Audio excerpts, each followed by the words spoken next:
kembali.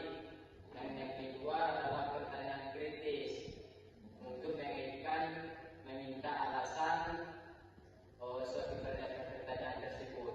Dan yang ketiga dengan pertanyaan reflektif untuk mengingatkan dengan hati dan akhlak tersebut.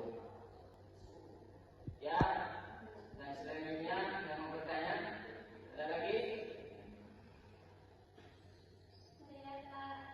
Ya, silakan semua. Nanti guru itu harus menanya pertanyaan yang menantang ya Pak. Tidak boleh asal-asalnya itu. Iya, guru itu harus mempunyai banyak stok pertanyaan. Dan di sini juga ada dinamakan dengan teknik webtem. Setelah bertanya, kita harus memberi jeda dengan 3 detik atau 5 detik ke depan.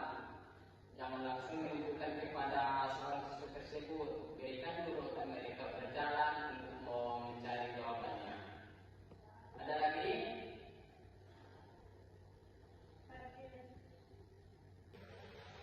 Ada yang mau bertanya lagi? Ya, silakan saudara Egi. Tapi Pak, kadang lebih jelas kalau guru bertanya, menyesuaikan malah dia. Apa yang salah dengan metodologinya? Nah, pertanyaannya itu memang bagus ya saudara Egi. Jadi dengan pertanyaan tersebut mungkin karena pertanyaannya itu dengan bersifat tertutup ataupun dengan bersifat yang membosankan. Dalam metodologi pendidikan Islam ada beberapa jenis pertanyaan yang bisa kita gunakan. Yang pertama adalah pertanyaan deskriptif, yaitu untuk menggali ingatan kita kembali. Dan yang kedua adalah pertanyaan kritis, meminta alasan kita kepada yang bertanya mengapa atau bagaimana.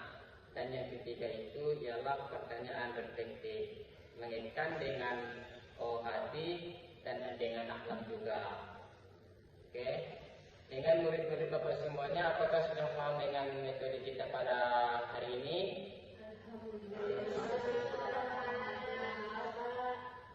Oke, jadi anak-anak Bapak semua, metode tanya jawab adalah warisan peradaban Islam yang sangat modern.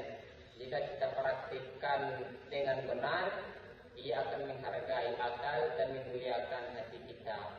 Mungkin cukup sekian pertemuan kita pada saat ini. Assalamualaikum warahmatullahi wabarakatuh.